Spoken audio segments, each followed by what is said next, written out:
কাঁঠাল খেয়ে কাঁঠালের বীজ কি ফেলে দিচ্ছ? না ফেলে দিয়ে ডাল আর কাঁঠালের এই রান্নাটা করে দেখুন, খুব ভালো লাগবে। কাঁঠালের বীজের উপরে খোসাটা ছাড়িয়ে সেদ্ধ করতে দিয়ে দিয়েছি। এখানে আমি মসুর ডাল ব্যবহার করেছি, তোমরা চাইলে ছোলার ডালেও ব্যবহার করতে পারো। কাঁচা লঙ্কা আদা নিয়ে বেটে নিয়েছি, কাঁঠাল বীজগুলো সেদ্ধ হয়ে গেছে, এবার শিলনোড়ায় মসৃণ করে নিয়েছি। ডাল বাটার সঙ্গে বীজ আর কালো জিরে পরিমাণ মতো নুন দিয়ে ভালো করে মাখিয়ে নিব। এখানে জল ব্যবহার করবে না, নাহলে পাতলা হয়ে যাবে। দিয়ে ধোকার আকারে করে নিব।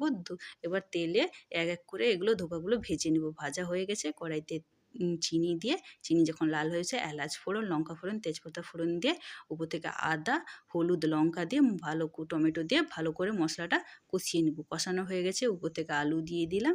দেওয়ার পরে একটু কষিয়ে নিব। উপর থেকে নুন দিয়ে পরিমাণ মতন জল দিয়ে দিব। জল দেওয়ার পরে এখানে 1 চামচ চিনি দিয়েছি, তোমরা পরিমাণ মতন চিনি দিতে পারো। এবার ধোকাগুলো এক এক করে ছেড়ে দিয়েছি। 2 মিনিট ফোটানোর পরে তৈরি হয়ে যাবে কাঁঠাল বীজের ধোকা রান্নার জন্য।